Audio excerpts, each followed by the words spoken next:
आज हम पढ़ने वाले हैं कक्षा 9 का पहला चैप्टर गणित का संख्या पद्धति। संख्या पद्धति आज चैप्टर स्टार्ट हो रहा है क्लास 9 का। देखिए तो संख्या पद्धति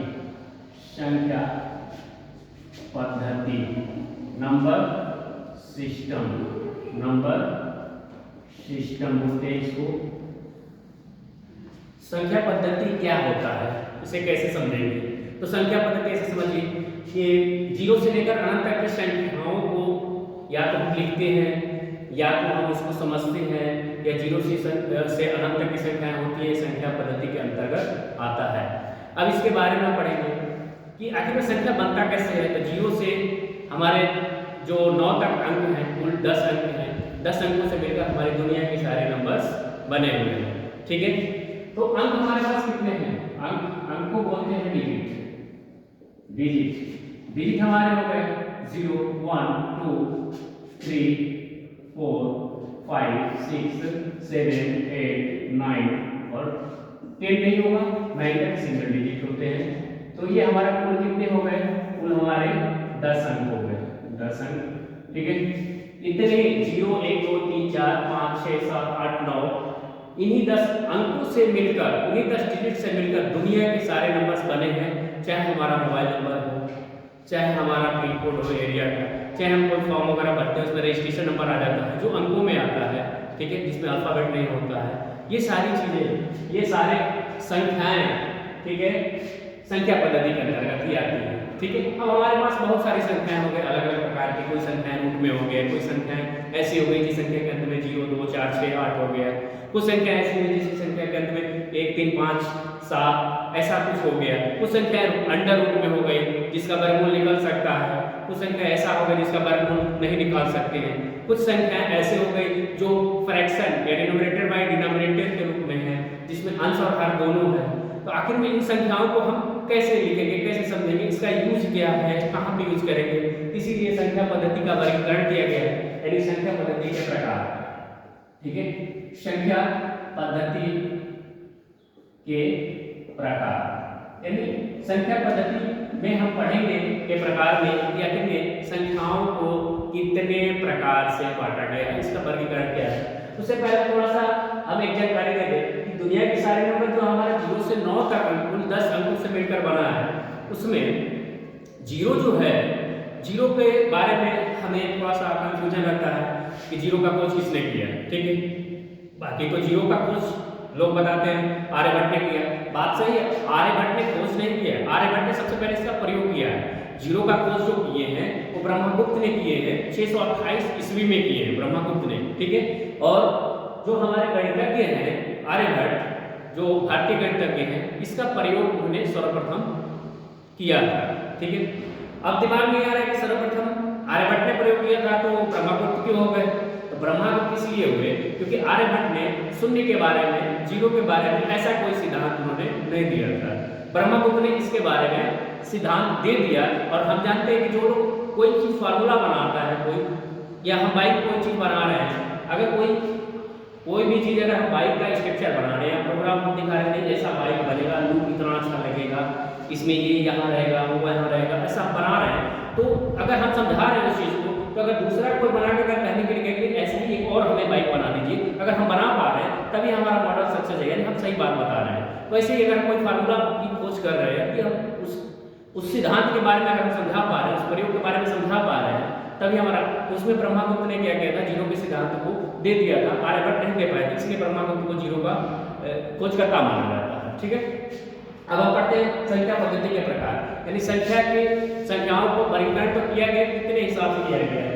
सबसे पहले संख्या का वर्गीकरण किया गया, सबसे पहले प्राकृतिक संख्या आता है।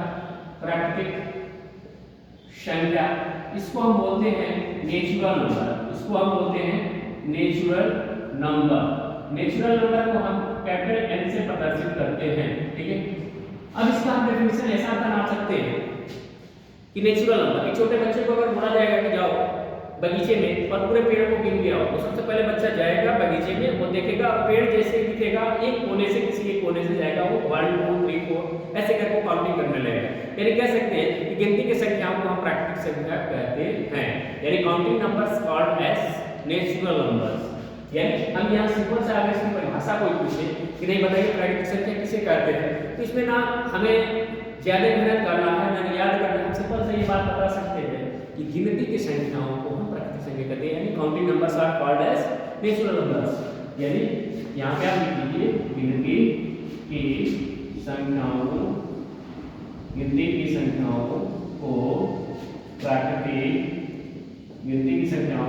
प्राकृतिक संख्या कहते हैं, प्राकृतिक संख्या कहते हैं, गिनती की संख्याओं को प्राकृतिक संख्या कहते हैं।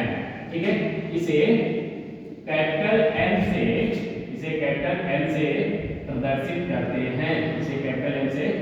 प्रदर्शित करते हैं, आप सभी को समझ में आ रहा है ये बात? क्लियर है?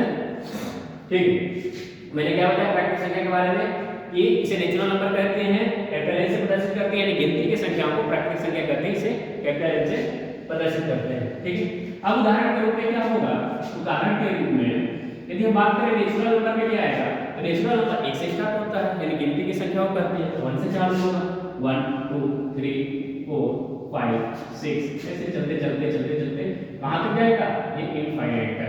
तो इसको हम क्या पढ़ते हैं, इनफाइनाइट। ठीक है, इनफिनिट या इनफाइनाइट जो भी आप पढ़ते हो। ठीक है, इसको हम हिंदी में बोलते हैं अनंत। ठीक है, इसको हम क्या बोलते हैं, अनंत। इसको अनडिफाइंड भी बोला जाता है, यानी अपरिभाषित क्या बोला जाता है, अपरिभाषित यानी अनडिफाइंड। ये डिफाइंड नहीं होता अनंत को किसी ने देखा नहीं है। अगर मैं बोलूं कि ठीक है, हम पढ़ते हैं ना इकाई, जैसे एक है हमारा 10 है, दहाई 10, सैकड़ा, हजार, 10,000, लाख, 10 लाख, ये पढ़ते मान लीजिए कि करोड़, 10 करोड़, संख 10 संख, पदम 10 पदम, ये सब महासंख तक हम जाते हैं। एक गिनती के बाद ऐसा होता है कि सब कुछ खत्म हो जाता है, हम पावर्स में लिखने लगते हैं गिनती। यानी कहने का मतलब ये है कि संख्याओं को गिनने के लिए कहा जाए, ये अनंत की तरफ जा रहा है और अनंत को हम देखे नहीं कि वो कहाँ तक जाएगा, यानी अनडिफाइंड है, अपरिभाषित है, क्योंकि जो चीज़ हमें पता ही नहीं है कि कहाँ तक उसका कोई लिमिट है, उसमें हम क्या कर सकते हैं, इसको हम अपरिभाषित भी कह सकते हैं या इसको अनंत कह सकते हैं। ठीक है, इनफाइनाइट के बारे में आप जान गए। अब देखिए, यानी नेचुरल नंबर हमारा क्या हो गया, 1 2 3 4 5 6 कहाँ तक, इनफाइनाइट। ठीक है, दूसरा इसमें पढ़ते हैं पूर्ण संख्या आता है, दूसरा पूर्ण संख्या को हम बोलते हैं होल नंबर्स। क्या बोलते हैं, होल नंबर को कैपिटल W से डिनोट करते हैं। अब देखिए, होल नंबर यानी पूर्ण संख्या, ये पूर्ण संख्या कब हो जाएगा, जब नेचुरल नंबर में एक इसमें सभी संख्या है लेकिन जीरो नहीं। यदि जीरो को हम शामिल कर दें तो इसका सिंपल डेफिनेशन देखिए, यदि प्राकृतिक संख्या में जीरो को शामिल करने पर पूर्ण संख्याएं प्राप्त होती हैं। प्राकृतिक संख्या में जीरो को शामिल करने पर पूर्ण संख्याएं प्राप्त होती हैं। या ऐसा भी आप कह सकते हैं, जो कि डेफिनेशन में लिखा हूं कि गिनती की संख्याओं को जो प्राकृतिक संख्या कहते हैं, जब मैं लिखा हूं नेचुरल नंबर के लिए, उसमें आप जोड़ सकते हैं दो लाइन कि गिनती की संख्याओं में जीरो को शामिल करने पर पूर्ण संख्या प्राप्त होती है। मैं डेफिनेशन बना दी, यानी जो आपको अच्छा लगे, जैसे भी आप लिख सकते हैं, बता सकते हैं, समझ सकते हैं, वैसे आप समझिए। गिनती की संख्याओं में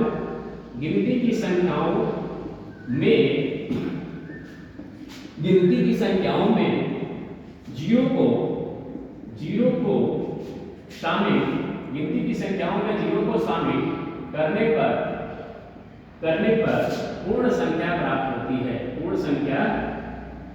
संख्या प्राप्त होती है। पूर्ण संख्या प्राप्त होती है। ठीक है, उदाहरण के रूप में पूर्ण संख्या क्या है, पूर्ण संख्या उदाहरण के रूप में W बराबर हो गया हमारा 0 1 2 3 4 5 ऐसे करते करते इनफिनाइट तक। इनफिनाइट के बारे में हम ऊपर बता चुके हैं, बार बार बताने की जरूरत नहीं, आप समझ चुके हैं इस बारे में। ठीक है, यानी पूर्ण संख्या क्या हो गया, गिनती की संख्या में देखिए ये हमारा क्या है, प्राकृतिक संख्या है। प्राकृतिक संख्या में मैंने क्या किया, जीरो को शामिल कर दिया, तो ये हमें क्या बन गया, पूर्ण संख्या बन गया। तो लिखने की जरूरत नहीं, आप समझ सकते हैं कि प्राकृतिक संख्याओं में जीरो को शामिल कर देने पर पूर्ण संख्या प्राप्त होती है, या हम कह सकते हैं गिनती की संख्याओं में जीरो को शामिल करने पर पूर्ण संख्या प्राप्त होती है। ठीक है, तीसरा बात हम करते हैं पूर्णांक के बारे में। ठीक है, पूर्णांक हम क्या बोलेंगे, इंटीजर्स बोलते हैं। पूर्णांक को हम इंटीजर्स बोलते हैं, इसको जेड से प्रदर्शित किया जाता है, ठीक है, इसे जेड से प्रदर्शित किया जाता है, ठीक है। पूर्णांक क्या होता है? पूर्णांक में क्या होता है?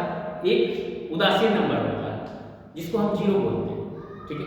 एक धनात्मक आपका मान लीजिए जो धनात्मक संख्या है और एक ऋणात्मक संख्या है, और जो धनात्मक और ऋणात्मक भी ना हो उसको हम न्यूट्रल बोल सकते हैं, जो जीरो है। जीरो को क्या बोलते हैं? उदासीन संख्या बोलते हैं, ठीक है। तो धनात्मक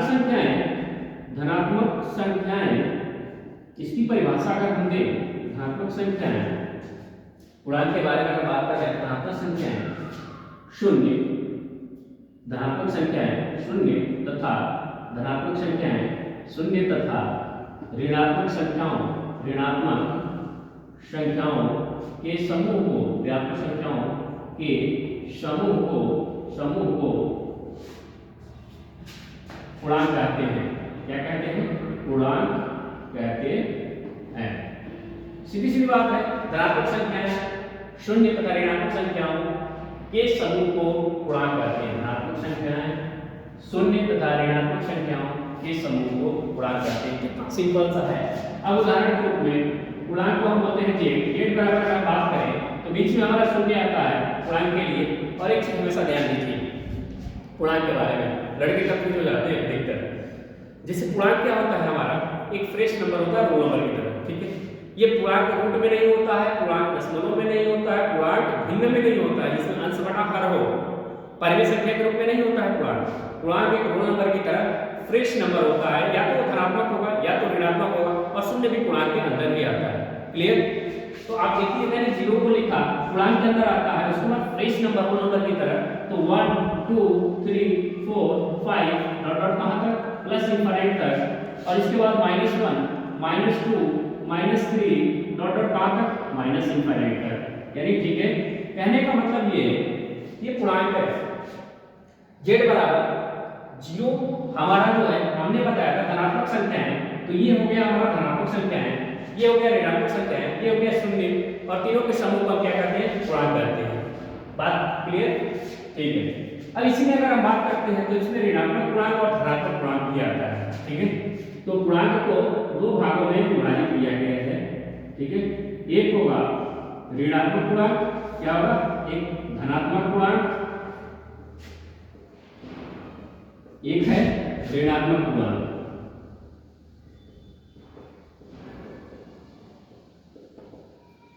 धनात्मक पूर्णांक को हम बोलते हैं जेड, प्लस लगा देते हैं ऊपर, और इसका मान होता है 1 2 3 4 5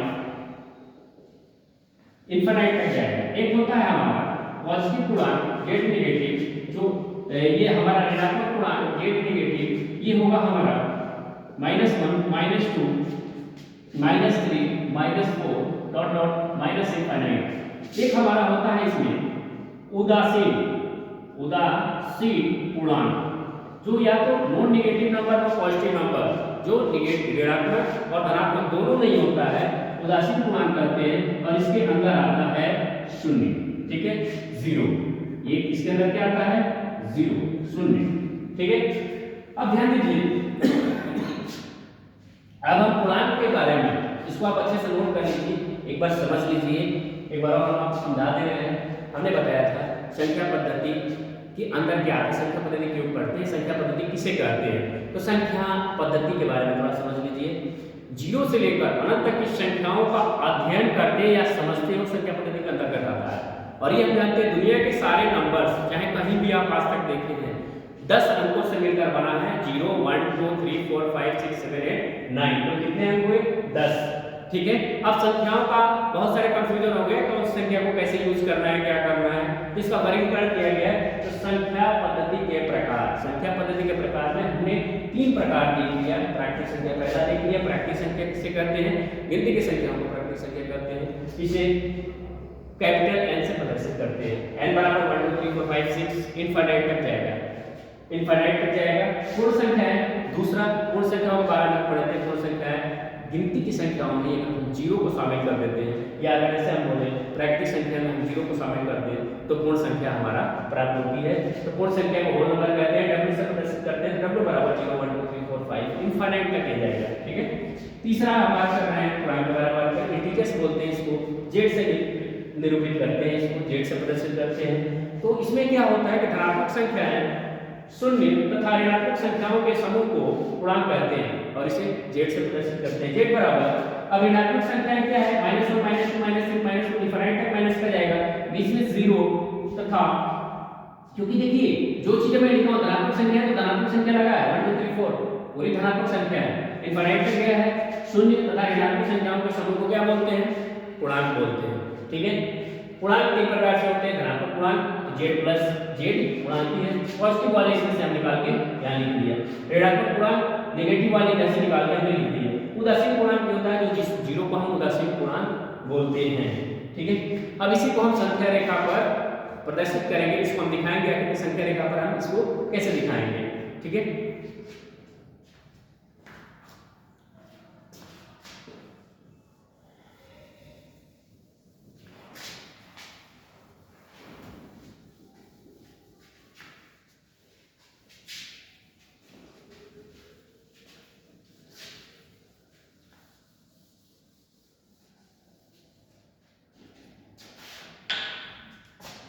देखिए नंबर लाइन संख्या रेखा, ये पूर्णांक ही है, पूर्णांक जो अभी हमने बताया था इसका डेफिनेशन लिखाया था पूर्णांक।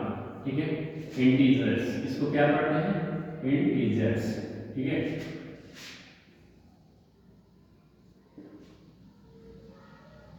हमने नंबर लाइन लिया। ठीक है, क्या लिया, संख्या रेखा, ये हमारा है संख्या रेखा, इसको हम बोलते हैं नंबर लाइन। क्या बोलते हैं, नंबर लाइन। ठीक है, संख्या रेखा बिल्कुल मध्य पॉइंट पे क्या होता है, हमारा शून्य होता है। ठीक है, और यही हमारा संख्या रेखा का बाउंड्री लाइन है। ठीक है, इसको जैसे भी समझिए। ठीक है, बाउंड्री लाइन में इसलिए कह रहा हूं क्योंकि इस बाउंड्री लाइन के इधर हमारा जो होता है आरएचएस होता है, आरएचएस का मतलब राइट हैंड साइड। ठीक है, जिसको हम दायां पक्ष बोलते हैं। क्या बोलते हैं, दायां पक्ष। क्लियर, इधर होता है हमारा LHS। ठीक है, इसके इधर हमारा होता है LHS, जिसको हम बोलते हैं बायां पक्ष। ठीक है, बायां पक्ष में हम ऋणात्मक संख्याओं को दिखाते हैं, संख्या पद्धति में बायां पक्ष में हम ऋणात्मक संख्याओं को दिखाते हैं और दायां पक्ष में हम धनात्मक संख्याओं को दिखाते हैं। बिल्कुल मध्य बिंदु पे हमारा शून्य होता है जो उदासीन पूर्णांक होता है, तो उदासीन पूर्णांक को यहाँ निकालते हैं। ठीक है, तो हम एक बराबर दूरी लेकर, एक लाइन की दूरी लेकर 1 2 3 4 5 ऐसे चलता रहेगा प्लस इनफाइनाइट। ये हमारा जो हो गया धनात्मक संख्याएं हो गई। ठीक है, और इधर हम बात करते हैं इसकी जस्ट इधर ये हमारे पूरी क्या हो गई, धनात्मक संख्याएं, धनात्मक संख्याएं जो आपको हमने डेफिनेशन में लिखवाया था अभी। धनात्मक संख्याएं हो गई, ये बीच में हमारा शून्य दिखाई दे रहा है, ये क्या है, शून्य है जो हमें दिखाई दे रहा है। ये हमारा संख्या रेखा है, संख्या रेखा हम इसको आप थोड़ा दूरी पे लिखते हैं, इस हटा के यहाँ से। ठीक है, ये हम किस पे दिखाए हैं, संख्या रेखा पर। ठीक है, संख्या रेखा, ये पूर्णांक के लिए हम दिखाए। क्लियर, ये शून्य है और ऋणात्मक संख्याओं को एक समान दूरी लेकर ले लें, -1 -2 -3 यहाँ आएगा, -4 -5 और डॉट माइनस का 3 5 है। क्लियर, ये हो गया हमारा, इधर आ जाएगा लेफ्ट साइड हमारा आ जाएगा, इधर होगा हमारी ऋणात्मक संख्याएं। ठीक है, ऋणात्मक संख्याएं, ऋणात्मक संख्याएं। हमने डेफिनेशन में आपको पूर्णांक के डेफिनेशन में हमने आपको लिखाया था अभी कि ऋणात्मक संख्याएं शून्य तथा धनात्मक संख्याओं के समूह को क्या बोलते हैं, पूर्णांक बोलते हैं। और इनके शून्य पॉइंट हमारा क्या उदासीन पूर्णांक होता है। ठीक है, इतनी बात है। अब डेफिनेशन है, डेफिनेशन अपने हिसाब से गणित में बना सकते हैं, क्योंकि अगर आप याद करेंगे तो याद नहीं कर सकते। समझिए उसको, उस चीज को डेफिनेशन बना दीजिए। हम अभी डेफिनेशन जो बता रहे हैं आपको, हम समझ के बता रहे हैं, जो भी अपने मन से बता रहे हैं, कुछ भी याद इसमें नहीं किया गया। आप ऐसा नहीं बोल सकते, चीज और देखिए 1 2 3 4 5 6 इनफाइनाइट तक हमारा क्या है, प्राकृतिक संख्या है ना, और इसी का नेगेटिव -1 -2 -3 -4 -5 इनफाइनाइट तक माइनस के भी हमारा प्राकृतिक संख्या है। लेकिन ये नेगेटिव में है तो हम ये भी बोल सकते हैं धनात्मक प्राकृतिक संख्या, इसे मान लें, क्योंकि पॉजिटिव में है तो धनात्मक प्राकृतिक संख्या तथा ऋणात्मक प्राकृतिक संख्या तथा शून्य के समूह को हम क्या बोलते हैं? पूर्णांक बोलते हैं। ये भी आप डेफिनेशन में दे सकते हैं। क्या कह सकते हैं? ऋणात्मक प्राकृतिक संख्या, धनात्मक प्राकृतिक संख्या तथा शून्य के समूह को हम क्या बोलते हैं? पूर्णांक बोलते हैं। अगली बार अब पढ़ा रहे हैं आपको अगला टॉपिक जो है हमारा, ये तीसरे में पूर्णांक आपको बताया तभी 4 नंबर पे आप देखिए, इसमें हम बता रहे हैं आपको परिमेय संख्याएं। क्या होता है? परिमेय संख्याएं। परिमेय संख्याएं इसको बोलते हैं रेशनल नंबर। क्या बोलते हैं? Rational number. परिमेय संख्याएं रेशनल नंबर, इसको हम Q से प्रदर्शित करते हैं। क्लियर? Q से प्रदर्शित करते हैं। अब इसकी हम परिभाषा कैसे लिखेंगे? कुछ बच्चे बताते हैं, पूछा जाता है कि भाई परिमेय संख्या क्या होगा, तो कुछ बोलते बताते हैं ऐसी संख्याएं या ऐसा भिन्न जिसे p/q के रूप में लिखा जा सकता है। यही बात पूछ जाते हैं। नहीं, ये गलत है। कुछ बच्चे और आगे बढ़ते हैं, कहते हैं जिसका p/q यानी अंश बटा हर जो होता है वो दोनों पूर्णांक से हो, इसके बाद के रुक गए। कुछ बच्चे पूरा क्लियर डेफिनेशन, जो बच्चे पढ़ रहे हैं, जो देख रहे हैं, अच्छे से समझ रहे हैं, वो क्लियर डेफिनेशन बताते हैं। कहते हैं ऐसा भिन्न या ऐसी संख्याएं जो अंश बटा हर के रूप में p/q के रूप में लिखा जा सके, जिसमें p और q दोनों पूर्णांक से हो और हर उसका जो है कभी 0 नहीं होना चाहिए, q ≠ 0। तब उसी को डेफिनेशन के रूप में आराम से लिख सकते हैं। ठीक है, पर आप नोट कर लीजिएगा भिन्न क्या होता है, थोड़ा समझ लीजिए। भिन्न क्या होता है? भिन्न होता है अंश बटा हर। अंश बटा हर, इसको फ्रैक्शन बोलते हैं भिन्न को। यानी इंग्लिश में अगर बात करें तो fraction is equal to numerator बटा डिनोमिनेटर। न्यूमरेटर बटा डिनोमिनेटर। ठीक है, न्यूमरेटर बटा डिनोमिनेटर। फ्रैक्शन बराबर न्यूमरेटर बटा डिनोमिनेटर। ठीक है, एग्जांपल के रूप में यदि हम बात करें तो 3/5, 7/11, 9/17, ये सभी चीजें क्या है हमारा? भिन्न है। ठीक है, क्लियर?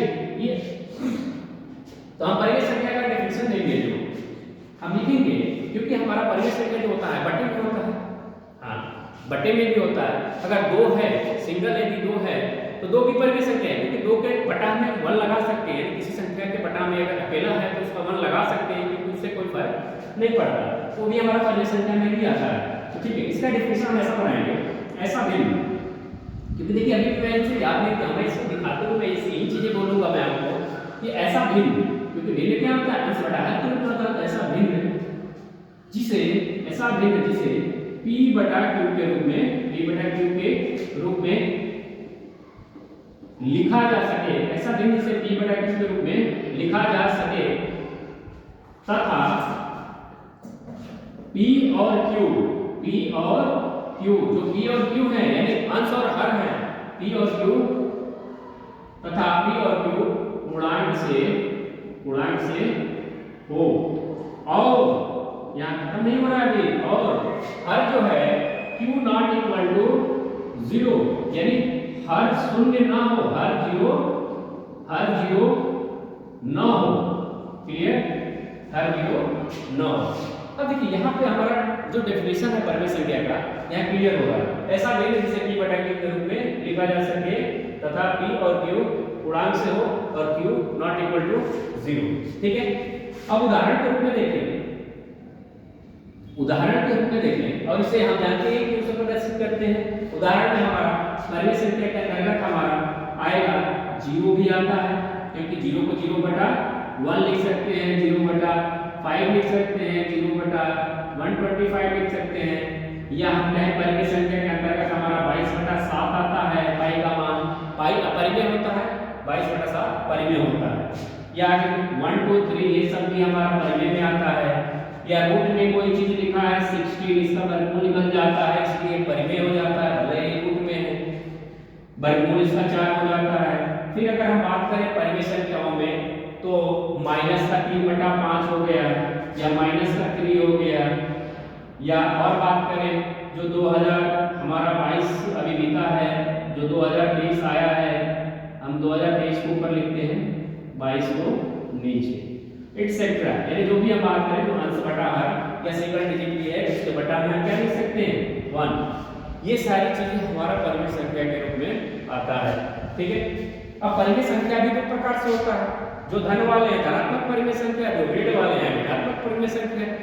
शून्य है तो शून्य भी हमारा न धन होता है न ऋण होता है, लेकिन परिमेय संख्या के अंतर्गत आता है।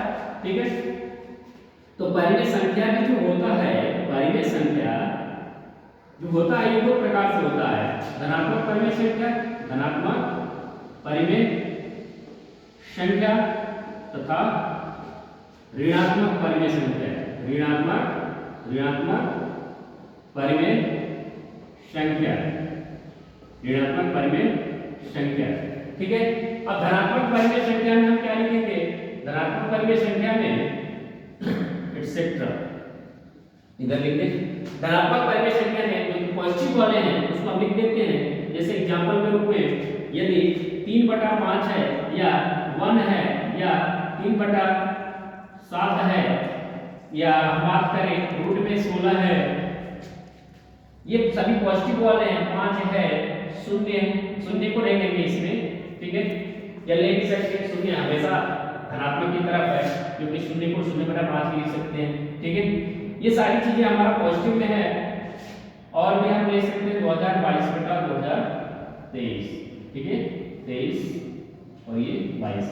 ठीक है, इसका एग्जांपल देखिए, ऋणात्मक परिमेय संख्या -5/7 माइनस का रूट में 16, ठीक है, -3 -2/5, ये सारी चीजें जो है हमारा ऋणात्मक परिमेय संख्या में आता है। ठीक है, यानी परिमेय संख्या पढ़ ली ऐसा भी जिसे b/q के रूप में लिखा जा सके, जिसका p और q क्या हो, पूर्णांक से हो और q ≠ 0, 0 1 2 3 या -3 रूट में 16। ठीक है, 2023/2022, जितनी संख्या हम सोच सकते हैं उतना परिमेय संख्या के अंतर्गत आता है। ठीक है, यहाँ पे एक ध्यान दीजिए, इंपॉर्टेंट नोट, जो परिमेय संख्या है यहाँ लिख लीजिए कि प्राकृतिक संख्या कामा जो अभी पढ़े हैं पूर्ण संख्या, कामा अभी पढ़े हैं पूर्णांक। ठीक है, अभी हम आगे पढ़ेंगे सम विषम, आगे पढ़ेंगे भाज्य अभाज्य,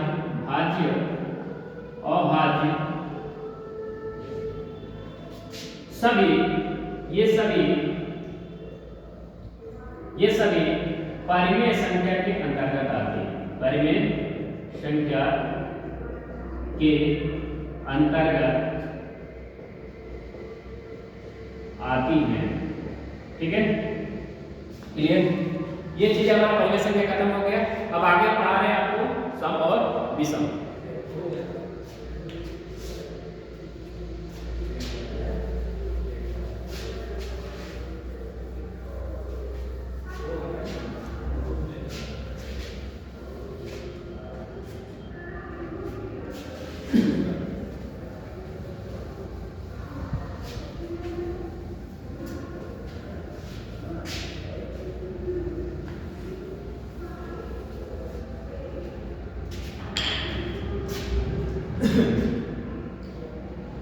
देखिए,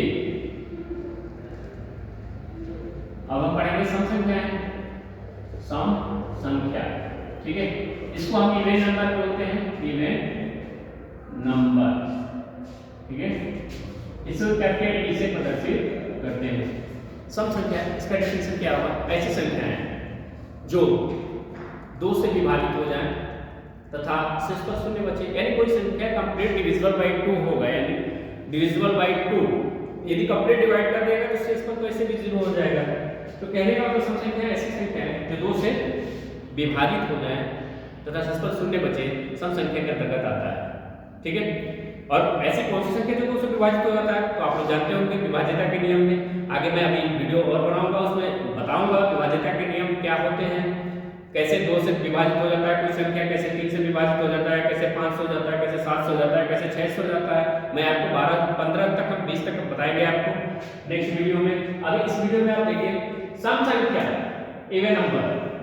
सम संख्या ऐसी संख्याएं जो 2 से पूर्णतः विभाजित हो जाए, ऐसी संख्याएं जो 2 से पूर्णतः विभाजित हो जाए तथा शेषफल क्या बचे, तथा शेषफल शून्य बचे। ठीक है, उदाहरण के रूप में e बराबर हो जाएगा हमारा सबसे छोटा सम संख्या होता है 2 4 6 8 10 ऐसे करके इनफाइनाइट तक। ठीक है, अगला हम पढ़ेंगे ये 5 नंबर था। 6 नंबर हम पढ़ेंगे विषम संख्याएं।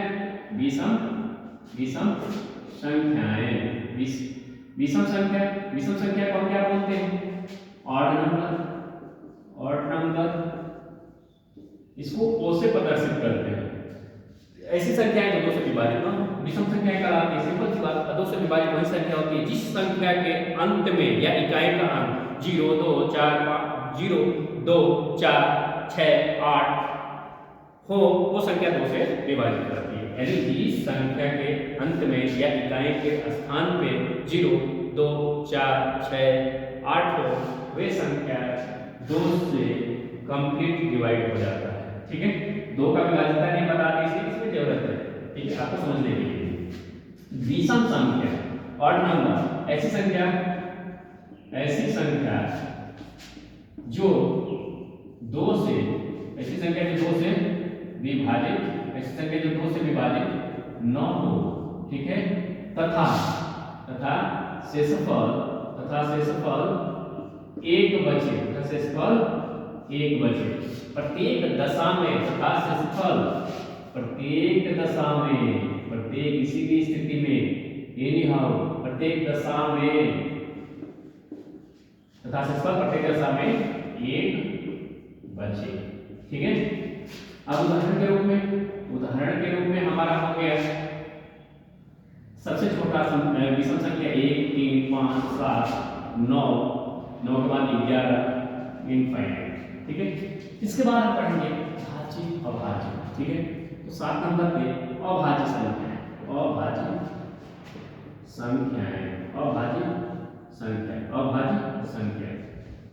इसको हम बोलते हैं प्राइम नंबर। इसको हम क्या बोलते हैं, अभाज्य संख्या को प्राइम नंबर। ठीक है, अभाज्य संख्या किसे कहते हैं, ऐसी संख्या जो अभाज्य संख्या उसे कहते हैं ऐसी संख्या जो एक तथा स्वयं से विभाजित हो जाए। ऐसी संख्या एक तथा स्वयं से विभाजित हो जाए अभाज्य संख्याएं कहलाती हैं। यानी ऐसी संख्याएं जो एक तथा स्वयं से ऐसी संख्याएं जो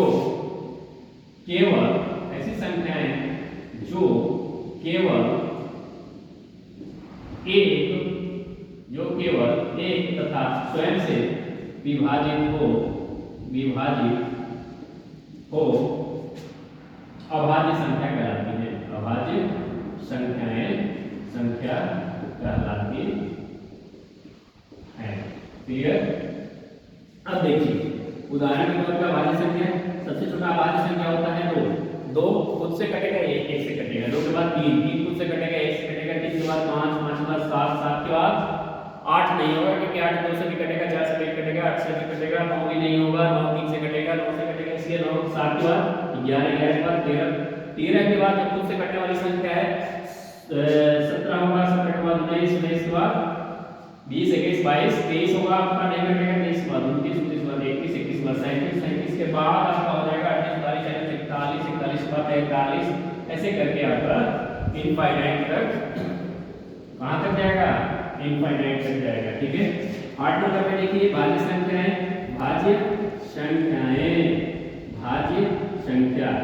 संख्या किसे कहते हैं।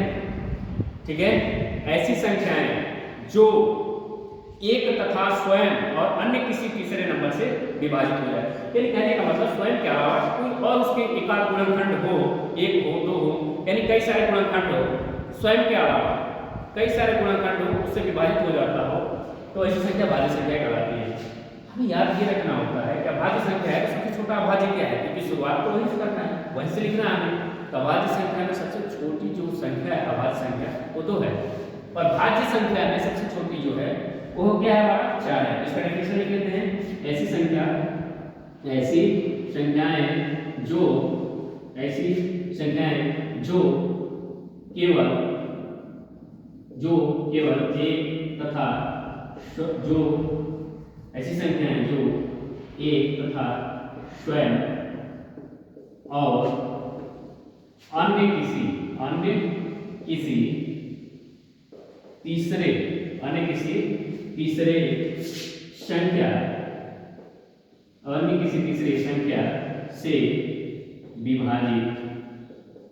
तीसरे संख्या से विभाजित हो, उसे क्या कहते हैं? भाज्य संख्याएं कहते हैं। ठीक है, आप लोग ध्यान दीजिए, इसको थोड़ा सा लिखने में पहले मिस्टेक हो सकता है क्योंकि स्क्रीन वाला बोर्ड नहीं है, लिखना पड़ता है, तो किसी से भी गलती हो सकता है, तो इस चीज को आप लोग खुद से समझ लेंगे।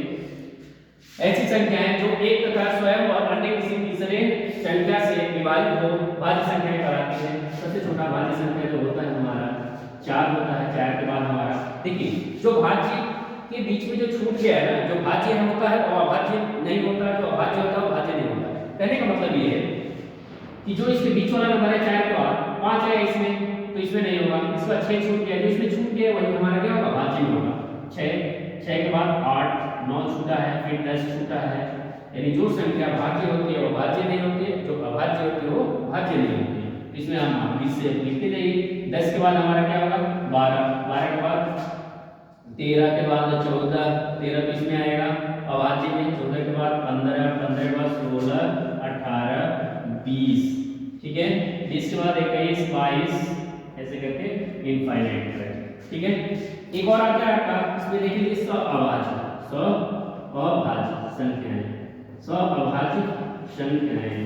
संख्या, ठीक है, सअभाज्य संख्या। ठीक है, इसको हम बोलते हैं, देखिए प्राइम नंबर इसको बोलते हैं, और इसको हम इंग्लिश में बोलते हैं भाज्य संख्याओं को कंपोजिट नंबर। क्या बोलते हैं? Composite number. इसका इंग्लिश लिखना मैं भूल गया था। सअभाज्य संख्याओं को हम बोलते हैं को-प्राइम नंबर्स बोलते हैं इसको। ठीक है, अब इसका हम क्या करें? सअभाज्य, ये जोड़े में होते हैं, पेयर्स में होते हैं, यानी ऐसी दो अभाज्य संख्याएं जिसका मौसा क्या हो? एचसीएफ यानी मौसा 1 हो, यानी दो ऐसी दो अभाज्य संख्याएं या ऐसी दो संख्याएं जिसका एचसीएफ क्या हो? 1 हो। ऐसी दो संख्याएं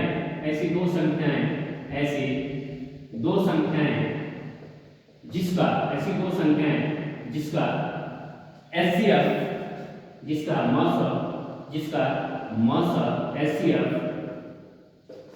1 हो, यानी सअभाज्य संख्या ऐसी संख्या कहलाती है जिसका एचसीएफ क्या हो? 1 हो। मौसा निकाले तो दोनों संख्याओं में कॉमन कुछ भी नहीं होना चाहिए।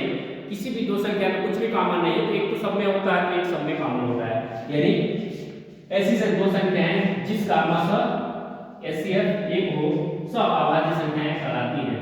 सअभाज्य संख्याएं कहलाती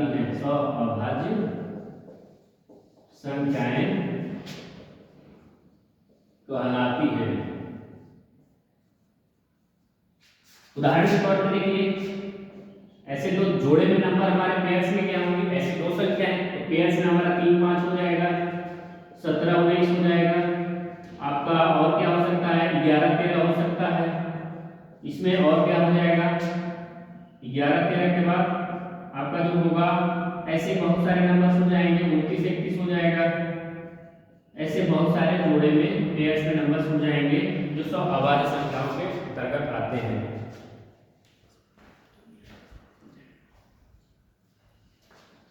अगला हमारा 2 टॉपिक छूटा है, बस इसको हम अभी कंप्लीट कर देते हैं। जो आपको पढ़ना है लास्ट आपका वास्तविक संख्या, एक अवास्तविक संख्या, तो इसको नोट कर लीजिएगा कुछ करके।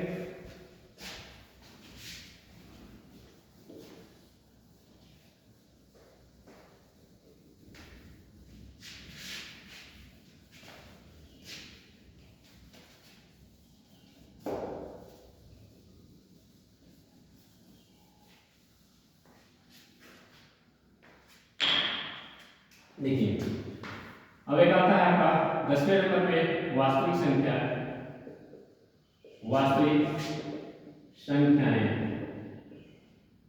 इसको हम बोलते हैं रियल नंबर्स। नंबर्स, इसको कैपिटल आर से प्रदर्शित करते हैं। दुनिया के सारे नंबर्स जो आज तक आप लोग देखे हैं, परिमेय तथा अपरिमेय, सभी वास्तविक संख्याओं के अंतर्गत आते हैं। ठीक है, दुनिया के सारे नंबर्स जो आज तक आप लोगों ने देखा है, लिखा है, सुना है, वो सारे नंबर्स वास्तविक संख्या के अंतर्गत आते हैं। तो इसको डेफिनेशन में कैसे लिखा जाएगा? तो इसका डेफिनेशन हम ऐसे दे सकते हैं कि दुनिया के सारे नंबर्स का मतलब कौन कौन से नंबर्स, या तो परिमेय में होगा या तो अपरिमेय में, और इन्हीं दोनों नंबर से मिलकर दुनिया के सारे नंबर्स हैं। तो हम इसको डेफिनेशन बना सकते हैं आराम से, परिमेय तथा अपरिमेय, परिमेय तथा अपरिमेय संख्याओं, परिमेय तथा अपरिमेय संख्याओं के समूह को वास्तविक संख्या कहते हैं। ये समूह को वास्तविक संख्या कहते हैं, वास्तविक संख्या कहते हैं। परिमेय तथा अपरिमेय संख्याओं के समूह को वास्तविक संख्या कहते हैं।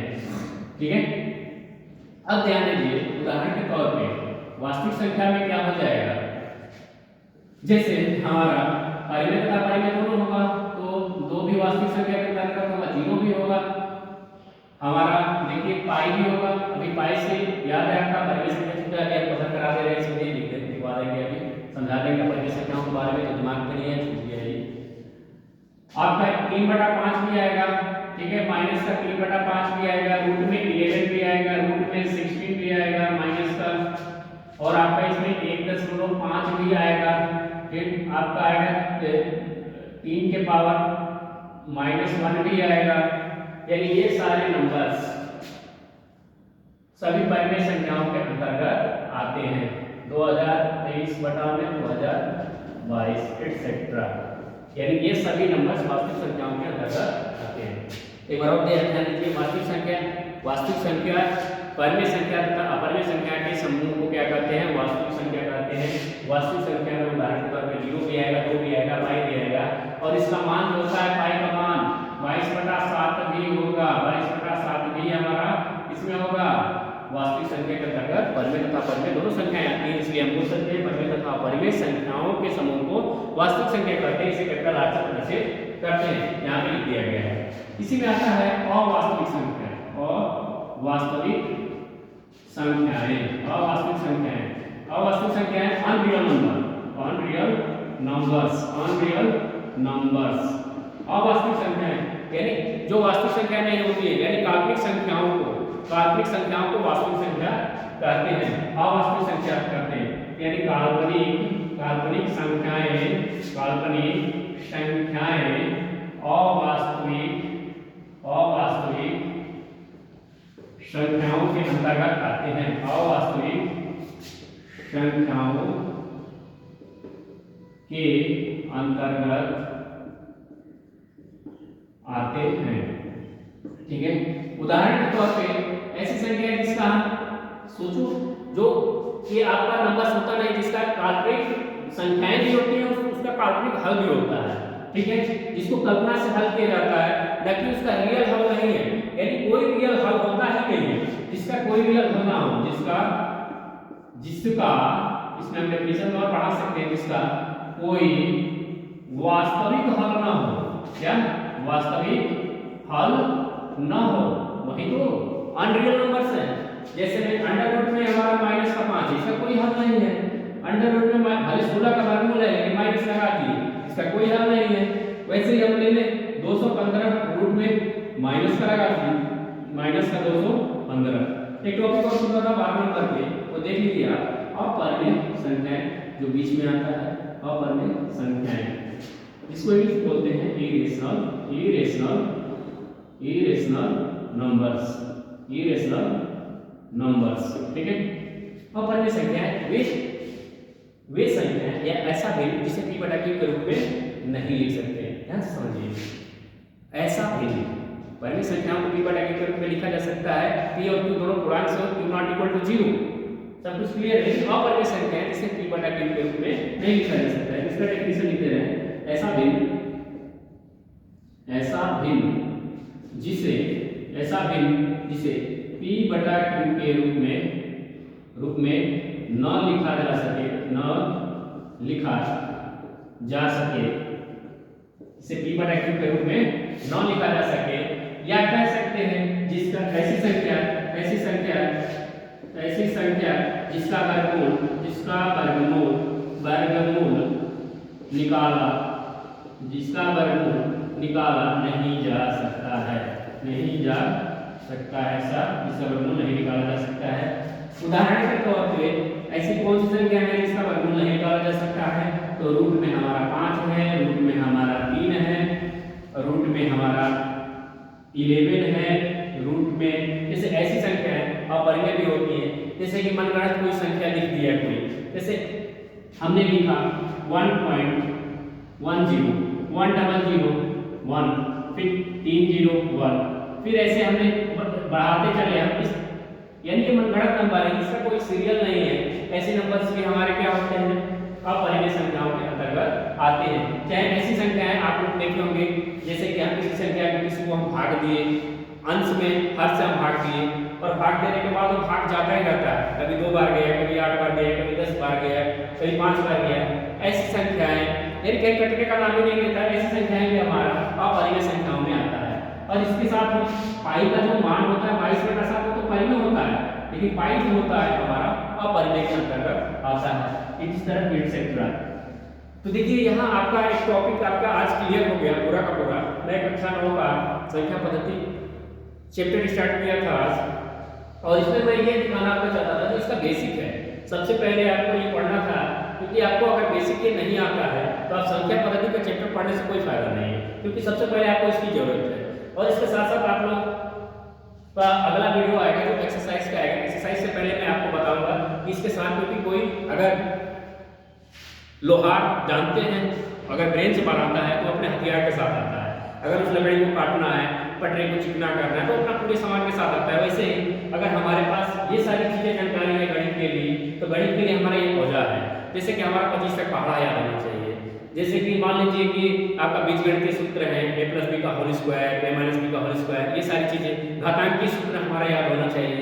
जैसे आप मान लीजिए कि आपका वर्गमूल 1 से 10 तक याद होना चाहिए, आपका स्क्वायर भी याद होना चाहिए। जैसे 1 का स्क्वायर 1, 2 का स्क्वायर 4, 3 का स्क्वायर आपका 9 हो गया, क्यूब 15 तक याद होना चाहिए, स्क्वायर 35 तक याद होना चाहिए। इससे फायदा क्या होगा कि ये आपके हथियार है गणित के। इससे आप किसी भी सवाल को, कोई भी बच्चा मान लीजिए कि आपको लगाना है, कोई बच्चा अगर 19 का भी आ गया, 19 को 8 गुना करना है, तो कोई एक बच्चा तुम्हें पहाड़ा याद है उसको तुरंत लिख लेगा, और कोई बच्चा उसी को गुणा करेगा। इसमें काफी समय लगता है।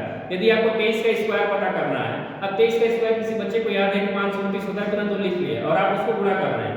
तो इसीलिए आपकी ये सारी चीजें बेसिक हैं जो आपको याद करना पड़ेगा, जिससे कि आपका गणित और बेहतर होगा, जिससे कि आप आगे के लिए भी आपका काम आएगा।